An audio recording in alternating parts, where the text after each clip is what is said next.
उत्तर बंगाल के सिलीगुड़ी की राष्ट्रीय स्तर पर अपनी मजबूत पहचान छोड़ गई चर्चित साहित्यकार रंजना श्रीवास्तव की स्मृति में उनके जीवन साथी सुधीर कुमार ने सिलीगुड़ी के सुपरिचित साहित्यकार व पूर्वोत्तर की एकमात्र वैचारिक पत्रिका आपका तीस्ता हिमालय के संपादक डॉक्टर राजेंद्र प्रसाद सिंह को सृजन पथ सम्मान प्रदान किया गया। डॉक्टर सिंह को यह सम्मान दिवंगत रंजना श्रीवास्तव की 64वीं जयंती के अवसर पर शनिवार शाम नौकाघाट के निकट कटहल तला के श्रीपल्ली इलाके में स्थित उनके आवास पर आयोजित एक काव्य गोष्ठी में प्रदान किया गया।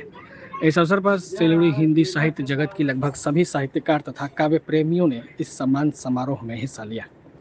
सुधीर कुमार की पुत्री खुशबू श्रीवास्तव नोएडा से अपनी मां की स्मृति में आयोजित समारोह में शामिल होने आई थी। कार्यक्रम की अध्यक्षता वरिष्ठ साहित्यकार महावीर चाचान ने की।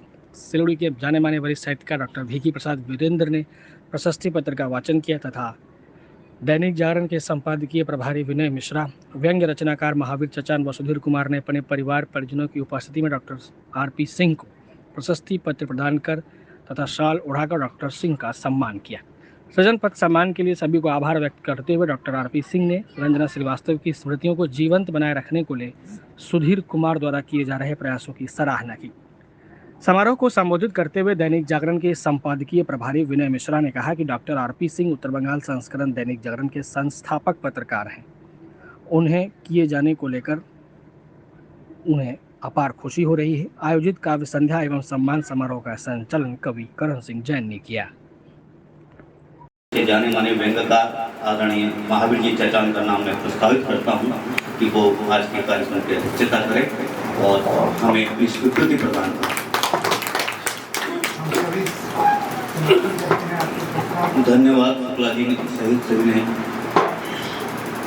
समर्थन किया। क्योंकि कार्यक्रम 4 बजे आरंभ होना था लेकिन 4:30 बज चुके हैं,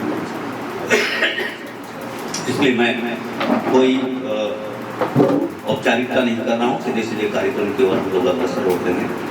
सबसे पहले मैं माँ सरस्वती की आराधना करता हूँ, उसके पश्चात कार्यक्रम का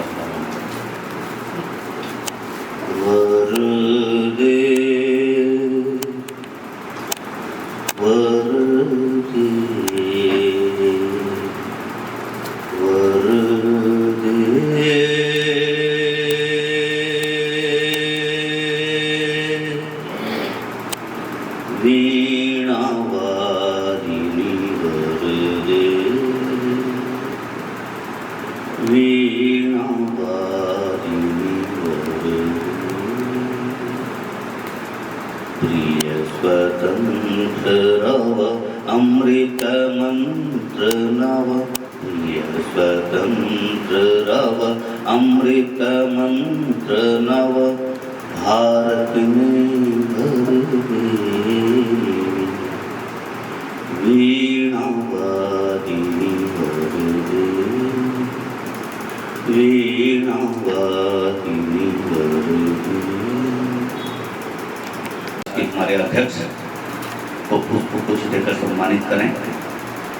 सुधीर श्रीवास्तव जी।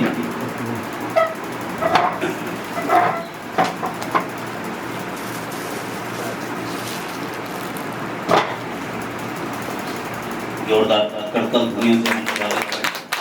इस कार्यक्रम में हमारे मुख्य अतिथि आदरणीय विनय मिश्रा जी हैं।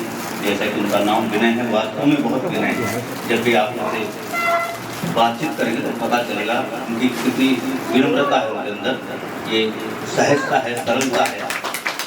और आज के जो हमारे मुख्य केंद्र बिंदु हैं उनको आज के सृजन पथ परिवार की ओर से हम सब सम्मानित करना चाहते हैं। पापा, पापा, पापा, इधर देख के थोड़ा बोलो ना, इधर देख के। मैं सुधीर जी से अनुरोध करता हूँ। विनय जी, जैसा कि आप जानते हैं कि देश का सबसे प्रतिष्ठित और घर घर में जाने वाला। मेरा नाम, मेरी कविता का शीर्षक है आदमी किताब है। हर आदमी एक किताब है जिसमें दफन है अनगिनत कहानियाँ। कुछ खो जाने का गम तो कुछ कैद है प्यार की निशानियाँ। दुनिया के जिन सवालों का जवाब नहीं होता, उन सवालों का मिल जाता कोई जवाब है। हर आदमी एक किताब है। गर खामोश है कोई तो उसे बेजुबान न समझे। अपनी जिंदगी की किताब में न जाने कितने पन्ने लिखे होंगे उसने, न जाने कितनी बार और शायद बार बार कोशिश की होगी उन पन्नों को फाड़ने की जिसकी चुभन ने उसे खामोश किया। जिसे बयां करने को वो बेताब है, हर आदमी एक किताब है। किताब के इन पन्नों पर कहीं झूठ और फरेब है, कहीं प्यार और एतबार है, कहीं धोखा तो कहीं सच्चे जज्बात हैं। हर पृष्ठ पर कहानियाँ बदल सकती है, हर पृष्ठ पर कहानियाँ बदल सकती है। जो मिल ना पाया वो उम्मीदें भी मिल सकती है। जिंदगी की इस किताब में खुशियों के भी कुछ छंद है। कुछ तेज गति से भाग गए तो कुछ की गति थोड़ी मंद है। अपने अच्छे बुरे कर्मों का रखता ये हिसाब है। सच कहती हूँ हर आदमी एक किताब है। क्या बात है, बहुत बढ़िया। कनक जी, जी की स्मृति को नमन करते हुए दो शब्द उनको समर्पित कर रहा हूँ। तत्पश्चात एक कविता पढ़ूंगा, आप उनकी अनुमति चाहूँगा। स्वागत है।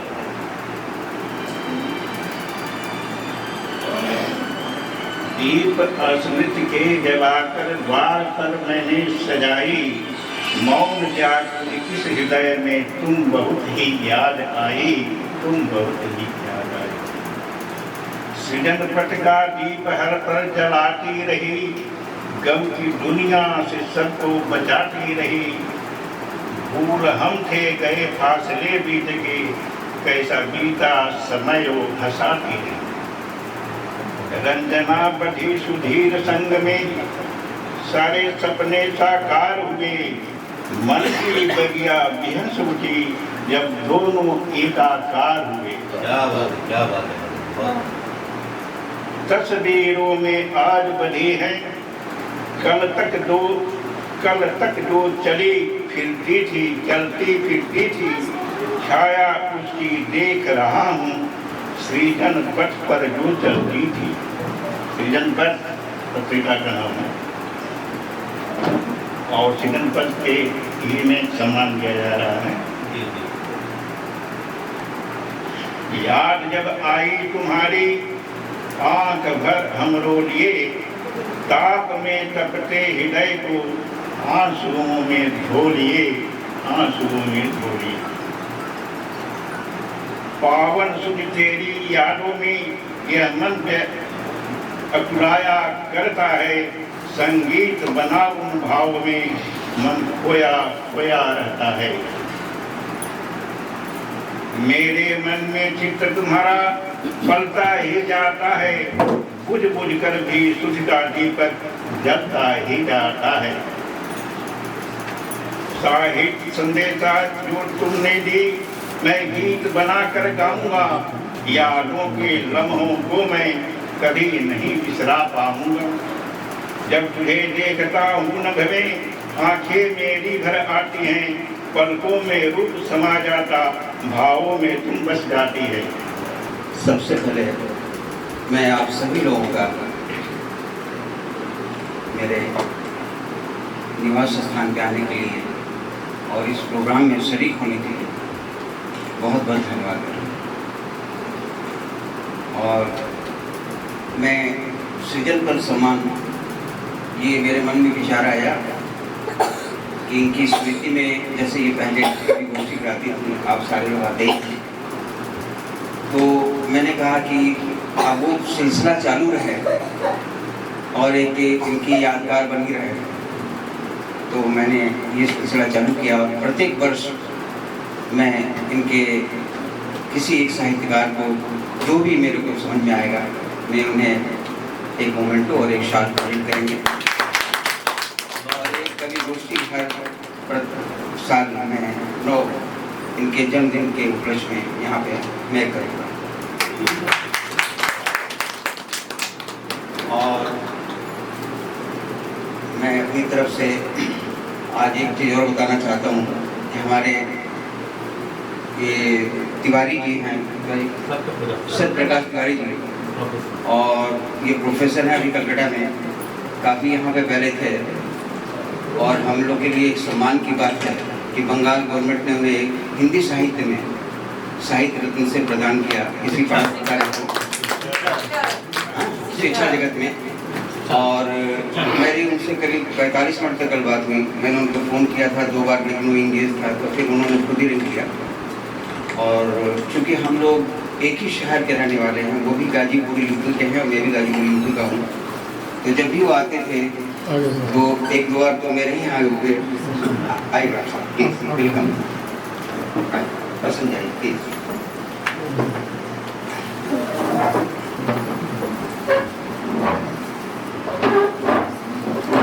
सबको नमस्कार।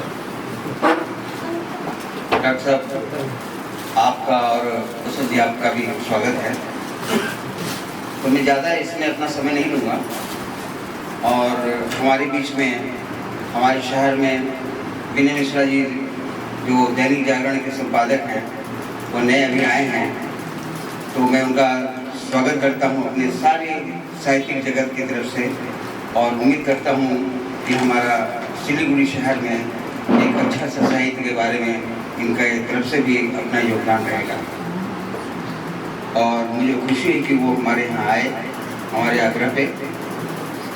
और मैं ज़्यादा समय नहीं लूँगा और मैं करण जी को देता हूँ।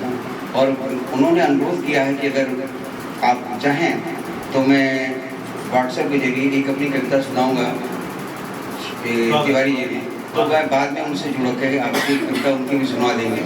और अभी एक गोष्ठी को आगे करते हुए मैं करण जी को दे रहा हूँ माइक। धन्यवाद।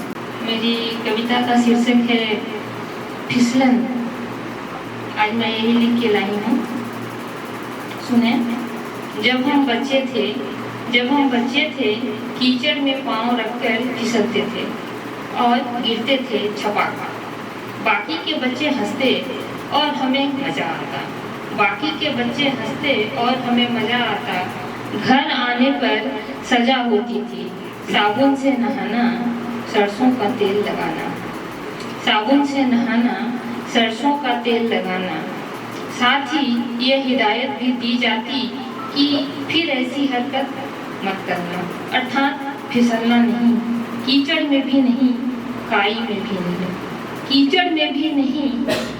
भी नहीं, लेकिन समय के साथ फिसलन का प्रचलन बढ़ा।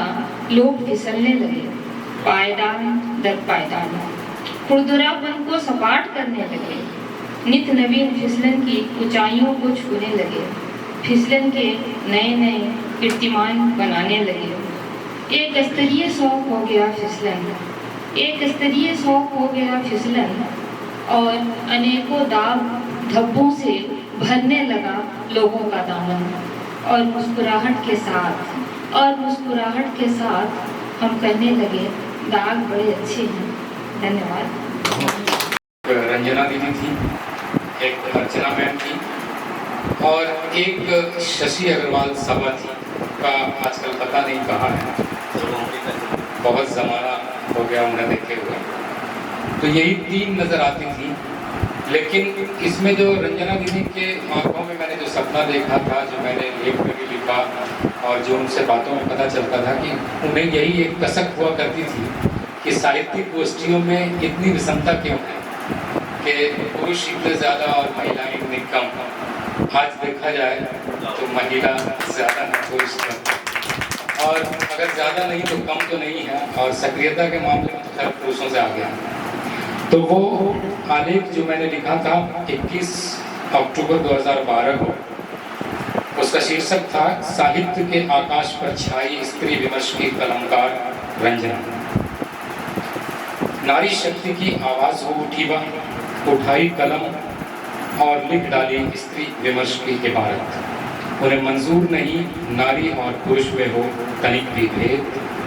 इस पितृसत्तात्मक समाज में नारी सिर्फ देह, वासना, भोग व नुमाइश की वस्तु न रहे। नारी को उसके कमनीय शरीर से परे उसके मन से समझा जाए। इसी उद्देश्य को ले कूद पड़ी स्त्री विमर्श के आंदोलन में वह शख्सियत है सिलीगुड़ी की जानी मानी साहित्यकार कवित्री रंजना श्रीवास्तव। उनकी कविता देह के लोकतंत्र में स्त्री विमर्श की वानगी से उन्हें समझा जा सकता है। उन्होंने लिखा, तुम लिखोगे स्त्री के मानचित्र में उसकी देह का भूगोल या उसके इतिहास की धुरी या उसके इतिहास की धुरी पर अपने सर्वोत्तम होने की कोई कथा लिखोगे। इसी में वह आगे बयां करती हैं, समाज में नारी संग हुई नाइंसाफी को तनिक सोचो, इतिहास के अनगढ़ पत्थरों पर उकेर कर खजुराहों की मैथुन मूर्तियां क्यों नहीं सकुचाया, तनिक भी शिल्पकार वर्जनाओं की नैतिक गाथावलियों में एक स्त्री का सर्वोत्तम दांव पर लगा। अपनी ऐसी ही मुखर व तीखी रचनाओं के जरिए साहित्य की दुनिया में उन्होंने अपनी खास पहचान बनाई। उनके 5 कविता संग्रह, चाहत धूप के एक टुकड़े की, सक्षम थी लालटेनें, तनिक ठहरो समुद्र, जीवन जीवन के बाद, वह इन दिनों रोशनी भीतर में बसती है, और एक गजल संग्रह आईना ये रूप, ऐसे ही विमर्श की बातें करते हैं। राष्ट्रीय स्तर की प्रतिष्ठित पत्र पत्रिकाओं में अपने आलेखों के जरिए लगातार स्त्री विमर्श के मुद्दे उठाती रहती हैं। इसी कड़ी में उनके द्वारा सृजन पत्र पत्रिका का संपादन भी उल्लेखनीय है। कभी दशक भर अध्यापन करने वाली रंजना श्रीवास्तव का मानो अब एक ही मकसद है, स्त्री विमर्श। 9 सितंबर 1959 को उत्तर प्रदेश के गाजीपुर में जन्मी रंजना फिलवक्त सिलीगुड़ी की ही होकर रह रही हैं। यहीं श्रीपल्ली में उनका अपना खूबसूरत आशियाना है, जहां एक भरा पूरा परिवार व अनोखा रचना संसार बसता है। वो कहती हैं, आज के इस आधुनिक युग में भी पितृसत्तात्मक समाज की तस्वीर पूरी तरह नहीं बदली है। स्त्री का दोहन, शोषण व इस्तेमाल जारी है। यह तो दुखद व चिंतनीय है ही, साथ ही यह भी कि कुछ तथाकथित मॉडर्न स्त्रियां खुद अपनी मर्जी से भी बेहिचक इस्तेमाल हो रही हैं, ताकि बिना किसी के संघर्ष के उनकी लालसा पूरी हो जाए। इस पर उनकी कविता प्रेम में जब होती है स्त्री, इसका प्रमाण है। स्त्री को समाज में कोई मुकाम हासिल करने के लिए वह समझौते नहीं बल्कि संघर्ष का संदेश देती हैं। धूप में नहीं होती उम्मीदें, उम्मीदों में होती हैं धूप। नारी समाज पर पुरुषों के अतिक्रमण से वह घबराती नहीं है, बल्कि नारी समाज को जगाती है। तो ये मैंने उनके जीवन काल में ही लिखा था, आज से 11 साल पहले, 21 अक्टूबर 2012। मुझे पता नहीं था कि इतनी जल्दी उनको इस तरह की श्रद्धांजलि श्रद्धांजलि देनी पड़ेगी। अंत में एक कथा सुधीर भैया की ओर से दीदी के लिए कि मैं तन्हा हूँ यहाँ पर तन्हाई नहीं, मैं तन्हा हूँ यहाँ पर तन्हाई नहीं, तुझसे बिछड़ा हूँ पर जुदाई नहीं। मैं तन्हा हूँ यहाँ पर तन्हाई नहीं, तुझसे बिछड़ा हूँ पर जुदाई नहीं। मत पूछ क्या हाल है मेरा जानम, एक पल भी तेरी याद से रिहाई नहीं। ये सुधीर भैया की ओर से दिवंगत रंजना श्रीवास्तव की स्मृति में सृजन पथ सम्मान 2023। वरेण्य संघर्षशील क्रांति धर्मी चेतना के प्रति डॉक्टर राजेंद्र प्रसाद सिंह। मान्यवर, आप बहुआयामी व्यक्तित्व तथा कृतित्व के धनी विरल साहित्यकार, कवि, आलोचक, कथाकार, पत्रकार। आपका तिस्ता हिमालय वैचारिक पत्रिका के यशस्वी संपादक एवं अदम्य जिजीविषा के वेगवान प्रवाह हैं। आप घोषित रूप से मार्क्सवादी प्रगतिशील रचनाकार हैं। साम्यवादी जीवन दर्शन से अभिभूत वैज्ञानिक मार्क्सवादी रचना दृष्टि तथा सामाजिक यथार्थ की कलात्मक अभिव्यक्ति आपके सृजन लोक की महत्वपूर्ण उपलब्धियां हैं। आपके कलम के तेवर प्रतिरोधी, विद्रोही, संघर्ष धर्मी तथा क्रांति धर्मी है, जो पाठकों को झकझोरते हुए उन्हें चिंतनशील बनाते हैं।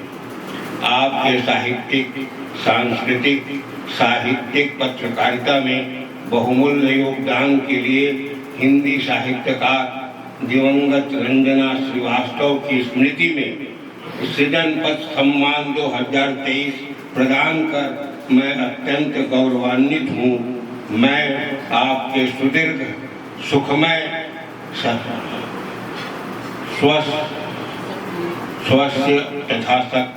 स्वस्थ तथा सक्रिय जीवन की शुभकामना करता हूँ। सम्मान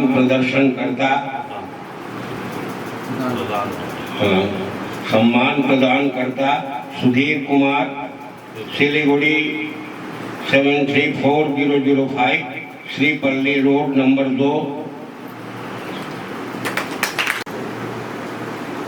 सम्माननीय साथी सभापति गुरुवर ऋषि प्रसाद वीरेंद्र जी, आज रंजना जी का जन्मदिन है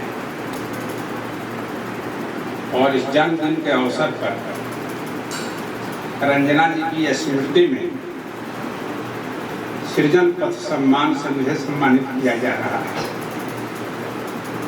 हालांकि इस जन्मदिन के अवसर पर रंजना जी हमारे बीच उपस्थित नहीं है, लेकिन उनकी स्मृतियों को सुधीर जी ने हमारे बीच जीवंत कर दिया। मैं सोचता हूँ कि हमारे बीच जो सृजनकर्मी हैं, साहित्यकार हैं, जिन्होंने समाज को, साहित्य को बहुत कुछ दिया है, एक एक कर हमारे बीच से चले जा रहे हैं। आप सभी परिचित हैं, डॉक्टर श्री गोपाल माहेश्वरी जी नहीं रहे, कामाख्या जी नहीं रहे, आचार्य श्री कैलाशनाथ ओझा जी भी नहीं रहे, लेकिन उनकी स्मृतियों को जिन्होंने काफी कुछ दिया, जीवंतता प्रदान करने वाला कोई व्यक्ति तो शख्सियत आज मुझे नहीं दिख रहा है, लेकिन कम से कम सुधीर जी ने रंजना जी की स्मृतियों को जीवंतता प्रदान कर यह साबित कर दिया कि पति पत्नी के जो संपर्क हैं, उस संपर्क का क्या महत्व होता है। यह छोटी सी बात नहीं है। कभी पत्नी पति को गढ़ती है, पति को एक सम्मानजनक आसन पर बैठाता है, अर्थात पति पत्नी का जो संबंध है, स्त्री पुरुष का यह जो संबंध है, इस संबंध की जो डिग्निटी है, इस संबंध का जो सुवास है, उसे हर कोई महसूस नहीं करता है। हमारे बीच जो अपने यहाँ हैं वो खोते जा रहे हैं। उनकी स्मृतियों को हम कैसे जीवंतता प्रदान करें, स्मृतियों को बनाए रखें, यह अहम सवाल है। और इस पर हमारे अग्रज देवेंद्र जी यहाँ पर हैं, वह सोचेंगे कि कल आचार्य कैलाश जी की स्मृतियों को कैसे जो है पुनर्जीवित किया जाए। उसी तरह यहाँ पर महावीर चाचान जी हैं, भिखी बाबू हैं, गुरुवर सतन बनर्जी जी हैं, जिन लोगों ने एक समय संस्कृति परिषद के माध्यम से इस शहर को एक साहित्यिक सांस्कृतिक वातावरण दिया था, और उस वातावरण की जो उपज, जो पैदाइश रही है, वह धीरे धीरे विलुप्त होती जा रही है। उसको कैसे पुनर्जीवित किया जाए। अगर हम समाज को सुसंस्कृत न बना पाए, कुछ न दे पाए, और जो हमारे बीच है होता चला जाए, तो हमारी बौद्धिकता का कोई अर्थ नहीं है। तो एक अर्थहीन बौद्धिकता को हम खो रहे हैं। यह हमारे लिए अत्यंत लज्जाजनक, शर्मनाक बात है। उससे हमें बाहर निकलने का प्रयास करना चाहिए। इसी के साथ मैं अपनी एक छोटी सी रचना आपके बीच प्रस्तुत कर रहा हूँ। वो निंदी अलसाई आंखों के सपने हर वक्त जिन्हें उठाए रहते हो तुम अपने सिर पर, और जो सपने मिट्टी के सोधी गंध लिए गलबाही डाले हर वक्त पास खड़े रहते हैं, वे नहीं दिखाई पड़ते हैं। वो निंदी अलसाई आंखों के सपने हर वक्त जिन्हें उठाए रहते हो तुम अपने सिर पर, और जो सपने मिट्टी की सोधी गंध लिए गलबाही डाले हर वक्त पास खड़े रहते हैं, वे नहीं दिखाई पड़ते हैं। तुम सिर्फ दौड़ रहे हो मरुभूमि में जब तक सांसें चलती रहती हैं, जैसे कोई मृग मरीचिका कस्तूरी की गंध लिए हो उन निंदी अलसाई आंखों में। मूर्खों को हम कैसे समझाएं, जन्नत की खुशबू दूर कहीं टंगी हुई है क्षितिज छोर पर, जिसका कोई और नहीं छोर नहीं। तुम कभी नहीं जहां पहुंच सकते हो, मानो वह आकाश कुसुम है जिसे तोड़ लाने को लेकर तुम इतना व्याकुल हो। धरती की खुशबू जो गलबाही डाले हर वक्त पास खड़ी रहती है, बात हमारी मानो तो बस उसे बसा लो अपनी ऊनिंदी अलसाई आंखों में। फिर उसके आगे जन्नत की खुशबू क्या, मिट्टी की खुशबू को देखो, देखो खुद के जीवन को, देखो इंद्रधनुष के रंगों को, सुंदर मोहक रंगों से भरी हुई यह दुनिया है। तुमने कभी क्या सोचा है, कलियां क्यों खिलती हैं, क्यों झरते रहते हैं पुष्पराग, भंवरे क्यों उन पर मंडराते हैं, अंतस लहरें क्यों उठती हैं।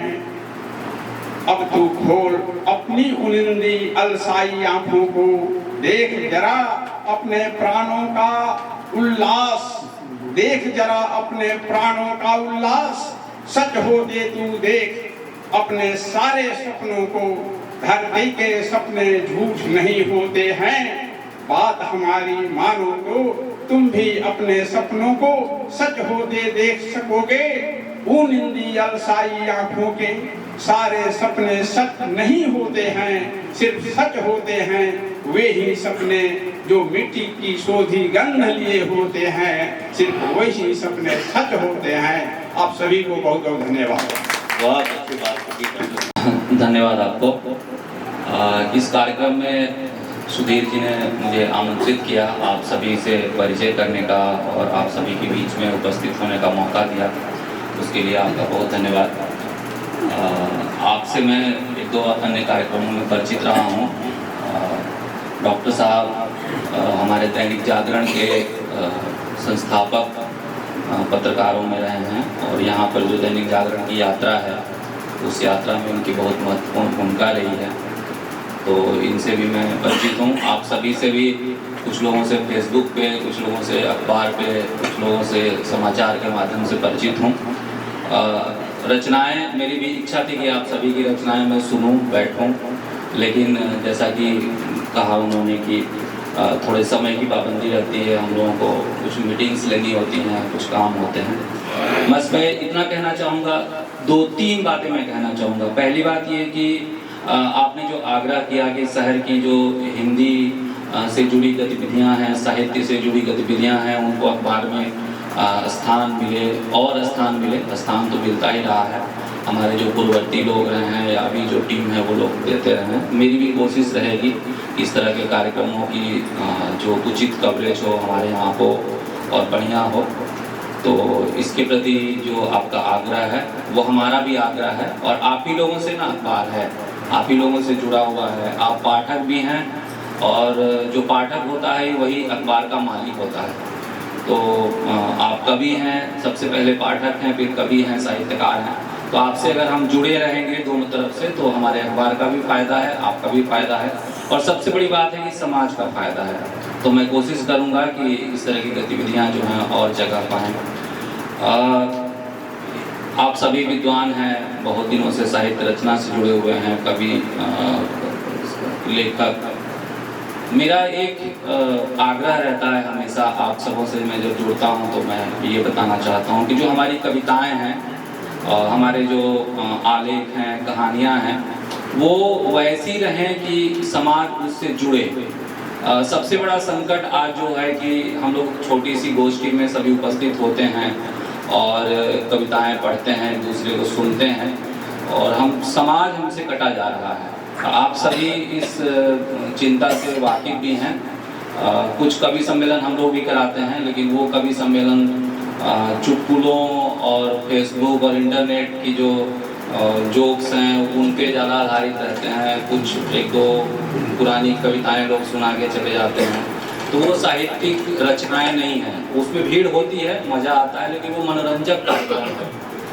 तो मेरी आप लोगों से ये विनती है कि जो रचनाएं हैं उनको थोड़ा समाज के जो दर्द है, समाज में जो विभाजन है, समाज की जो विसंगतियां हैं, उन विसंगतियों को और हम लोग अच्छे ढंग से उसको प्रस्तुत करें और आम लोग, आम जो साहित्य प्रेमी हैं, कैसे उनसे हम जुड़ सकते हैं, इसके प्रयास भी इस तरह के जो संस्थाएं हैं, सृजन और अन्य जो संस्थाएं हैं, उनको कोशिश करनी चाहिए।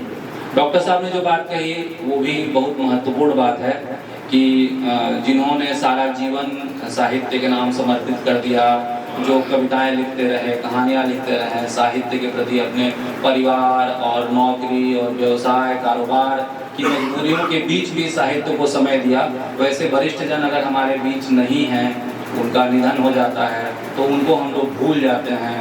अगर परिवार या कोई व्यक्तिगत कोई बहुत दोस्त बंधु कोशिश न करे तो उनको जो है स्मृति में नहीं लाया जा सकता है।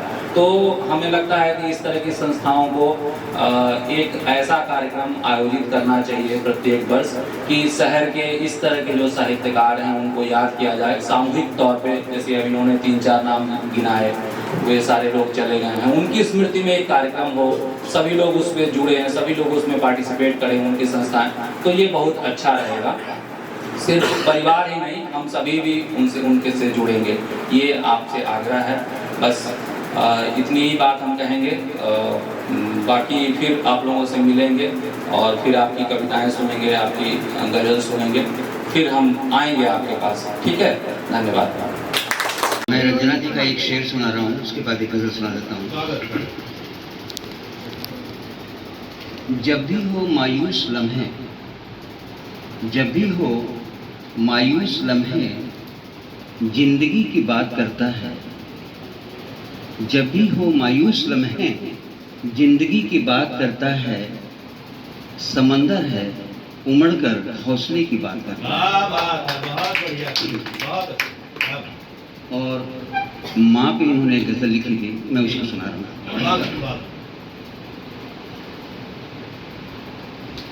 रसोई के तजुर्बे को सुनाती थी मेरी अम्मा। रसोई के तजुर्बे को सुनाती थी मेरी अम्मा। धुएं में आग बाकी है बताती थी मेरी अम्मा। रसोई के तजुर्बे को सुनाती थी मेरी अम्मा। ये तुलसी है वो पीपल है, ये तुलसी है वो पीपल है। निबोरी आम का पौधा भी तुलसी है वो पीपल है।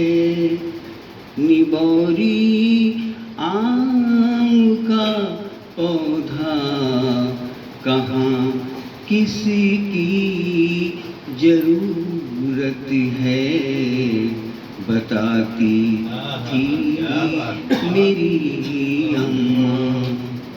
रसोई के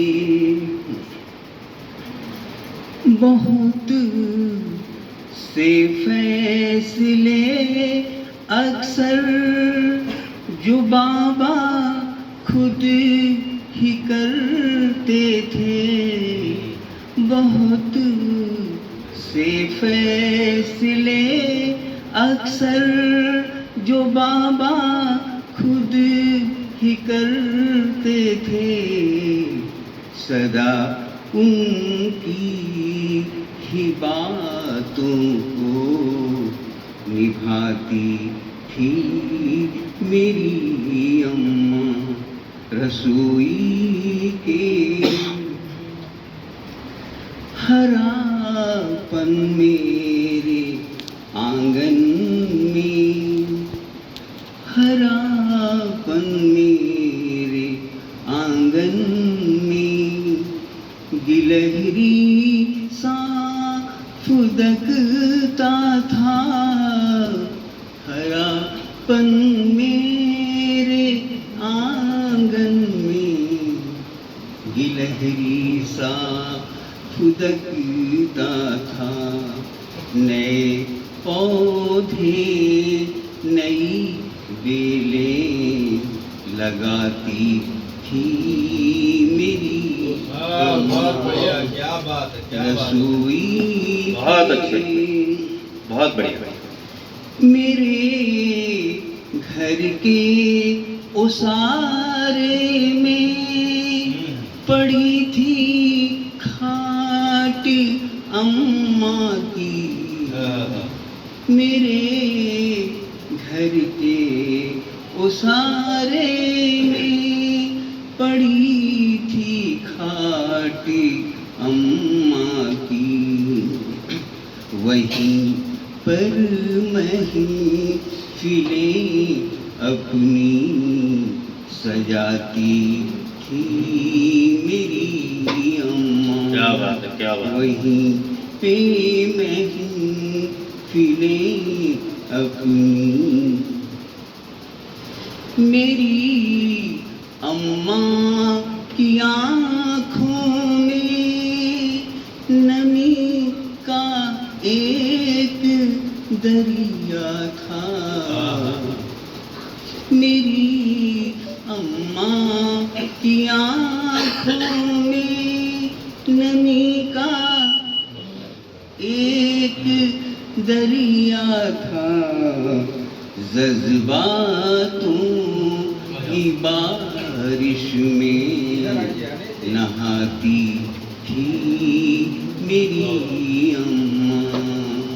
रसोई के चरागों को बताती थी मेरी अम्मा। बहुत बढ़िया, क्या बात है।